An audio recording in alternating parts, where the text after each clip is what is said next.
जो मैं सोच रहा हूँ वो ये है कि आज बीजेपी की सरकार इसलिए बन रही है कि हम कमज़ोर हैं,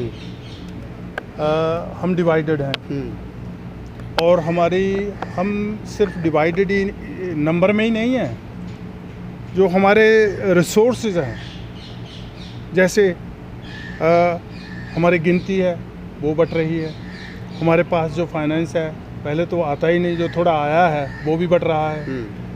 फिर जो हमारे पास इंटेलेक्ट है, थोड़ी सी एजुकेशन आई वो भी बढ़ रहा है, और जो फिर हमारे पास एक यूनाइटेड प्रदर्शन करने का राइट है वो भी डिवाइड हो रहा है। तो इस डिवाइडेड हाउस में अब आप कैसे अपनी ताकत दिखाओगे? और सबसे बड़ा अफसोस जो मुझे इस बात का होता है कि जिन लोगों को हमारे साथ खड़े होना चाहिए, जिन लोगों को हमें कंधे से कंधा मिलाकर उनका विरोध करना चाहिए, वो उनकी खेमे में खड़े हैं। तो ये सबसे बड़ी समस्या। क्या समस्या? मतलब उनके लिए डर है, सीबीआई का डर है, ईडी का डर है, या ज़्यादा पैसा नफसा आप कमा रखा है, या मूवमेंट की असली प्रॉपर समझ नहीं है? देखिए, जो भी समाज में अपना राज इस्टेब्लिश करता है वो अपने ढंग, अपने रंग इस्टेब्लिश करता है। आपने देखा होगा कि भाई अमेरिका में लोगों को जगह जगह से खरीद के गुलाम बना के लेके गए वहाँ, और उनके ऊपर जो अत्याचार हुआ उसको इस्टेब्लिश करने के लिए क्या क्या यातनाएं दी गई उन्हें। तो ये जो हमें यातनाएं मिल रही हैं ये उसी का हिस्सा है। जो लोग हमें अपना गुलाम बनाकर रखना चाहते हैं, जो गुलामी हमारे पर थोप के उसको इस्टेब्लिश करना चाहते हैं, अपनी सुपरमेसी रखना चाहते हैं, ये लड़ाई जो है ना, ये कोई किसी के पार्टी की या किसी के समाज की या किसी की जाति की नहीं है। ये लड़ाई सारी हमारे संसाधनों के ऊपर कब्जे की है। वो सारे का सारा जो हमारे संसाधन हैं उन पे कब्जा अपना रखना चाहते हैं। हम चाहते हैं कि उस संसाधन से, क्योंकि वो हमारे भी हैं, हम भी इस देश के रहने वाले हैं, तो उस देश में जो हमारा हिस्सा है उसके हिस्से के हिसाब से हमारा संसाधनों में भी हिस्सा होना चाहिए, ज़मीन में भी हिस्सा होना चाहिए, जॉब्स में भी, शिक्षा में भी, जहाँ जहाँ भी। सर, आज़ादी के बाद में जो अधिकार हमको संवैधानिक रूप से मिले, चाहे वो शिक्षा के रूप में मिले, चाहे आरक्षण के रूप में मिले, उनको सरकार दिन प्रतिदिन ख़त्म कर रही है। और सब कुछ हमारी, जैसे आपने स्टार्टिंग में कहा कि हमारी अपने समाज के लोग जो सरकार की गोद में जो है वो लेटे हुए हैं और गहरी नींद में सो रहे हैं। आखिर इस लड़ाई को लड़ेगा कौन? देखिए, अब मैं ये तो प्रेडिक्ट कर नहीं सकता कि कौन लड़ेगा और कैसे लड़ेगा, लेकिन ये मैं ज़रूर कह सकता हूँ कि जितनी चेतना पिछले 8-10 साल में समाज के अंदर आई है, इतनी चेतना मैंने कभी पहले नहीं देखी थी। उसका कारण ये है, जो मैं समझता हूँ, मैं गलत भी हो सकता हूँ, कि हम लोग किसी मूवमेंट से निकल के नहीं आए।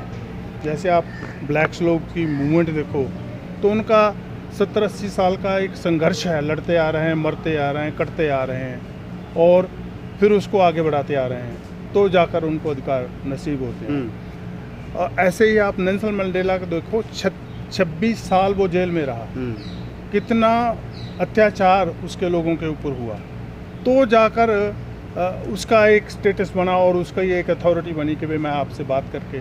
और ये भी मैं बता दूं कि नेल्सन मंडेला ने बाबा साहब का जीवन पढ़ा तो वो खून खराबे का रास्ता छोड़कर नेगोशिएशन के रास्ते पे आया और उनको कन्विंस कर पाया, जैसे बाबा साहब राउंड टेबल पे कन्विंस कर पाए कि हमें भी अधिकार मिलने चाहिए, ऐसे ही वो कर पाया और वो भी जीत गया।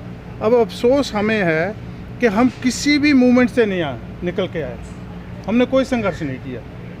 मैं दुख से कह रहा हूँ, हमने कोई संघर्ष नहीं किया, अकेले बाबा साहब लड़ते रहे और लड़ते रहे। वो भी महाराष्ट्र से चालू करके छोटा सा एक अपना संगठन बनाया, फिर उसको आगे बढ़ाया, आगे बढ़ाते बढ़ाते अकेले ही लड़ते संविधान तक पहुंच जाते हैं, फिर संविधान लिखते हैं। लेकिन जब अधिकार लिखने का अधिकार आता है ना उनको, तो वो सभी के लिए लिखते हैं, मेरे जैसे के भी, आपके भी, आप सभी के लिए वो अधिकार लिख दिए।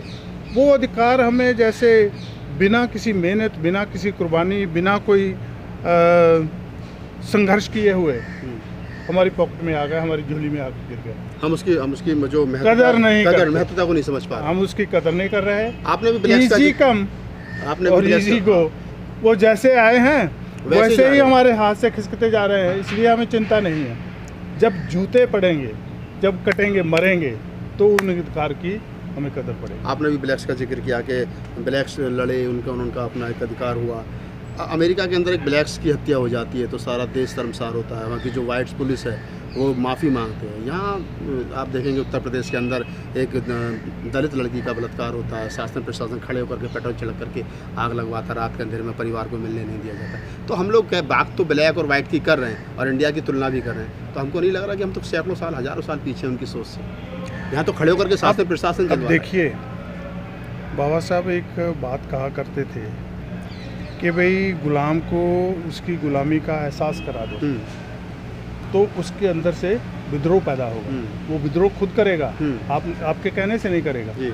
मेरे कहने से कोई विद्रोही नहीं बनेगा, मेरे कहने से कोई सड़क पे नहीं आएगा, मेरे कहने से कोई लड़ने मरने को तैयार नहीं होगा। जिस दिन उनके अंदर ये चेतना पैदा हो जाएगी कि भाई हमारे ऊपर जो अन्याय हो रहा है, जो गलत हो रहा है, जिस दिन उनके अंदर ये चेतना पैदा हो जाएगी कि हम इंसान हैं। पहले तो यही है कि हमारे लोग आज तक अपनी जाति की वो जेल से ही नहीं आज़ाद हो पा रहे हैं और वहीं पे छाती ठोके जा रहे हैं। मैं ग्रेट चमार हूँ, मैं ग्रेट फलाना हूँ, मैं ग्रेट फलाना हूँ, मैं ग्रेट। भाई काहे के ग्रेट हो? कुत्ते जैसी कदर है तुम्हारी समाज में और तुम कहते हो हम ग्रेट हो। तुमको शर्म आनी चाहिए। खास करके मैं अपने बाहर जो लोग हैं बैठे हैं, मैं उनको कहता हूँ कि ना तो जहाँ आपको कास्ट के बेस के ऊपर रिजर्वेशन मिल रही है, ना कास्ट के ऊपर जॉब मिल रही है, ना कास्ट के ऊपर आपको प्रमोशन मिल रही है, तो फिर किस इस सेठ को क्यों गले में पट्टे की तला डाल के घूमते हो? सर शोषण तो कास्ट के आधार पर हो ही रहा है ना। फिर भी कहाँ देश भर में, पूरे मुल्क भर में शोषण कास्ट के आधार पर हो रहा है। आज़ादी के 70 साल के बाद में मुनादी होती है कि कोई चमार मेरी डोल पे, मेरी समाधि पे, मेरे क्या नाम है 12 पे जाएगा तो उसको 50 जूते और 5,000 रुपये का जुर्माना देना पड़ेगा। तो जाति है कि जाति नहीं? कहाँ जा रही जाति? अगर शेड्यूल कास्ट के लोग छोड़ भी तो सवर्ण याद दिला रहा है बार बार। कितने 15% है? हम कहते हैं 15% सवर्ण है। 15% 85% को याद दिला देगा। अगर 85% छोड़ दे, मेरी बात सुनो, अगर 85% ये फैसला कर ले कि मुझे छोड़ देना है, इसकी वजह से मेरे जूते पड़ रहे हैं, इसकी वजह से मैं अनपढ़ रह गया, इसकी वजह से मैं पीछे रह गया, इसकी वजह से आज मैं लाचार बना हुआ हूँ और इसलिए आज से मैं इसको त्याग पत्र देता हूँ। अगर हम जाति छोड़ देंगे तो वो क्या डंडे मार मार के हमें बनाएंगे भंगी? डंडे मार मार के 85% में से 50% समाज तो ऐसा जो लिख रहा है जिद्दी जाट, जिद्दी त्यागी, गुज्जर का छोरा, ये तो 85% में से 85% हम कहीं तो रहे हैं। कहाँ 85%? 80% 85% में से 90% हिस्सा तो ऐसा है जो 15% के साथ खड़ा है। वही तो देखिए, आप जो बात कह रहे हैं वो उसके साथ में सहमत हूँ कि ठीक है जो आप बात कर रहे हैं, लेकिन इसी का जो बाबा साहब से बड़ा तो कोई पढ़ा लिखा नहीं है।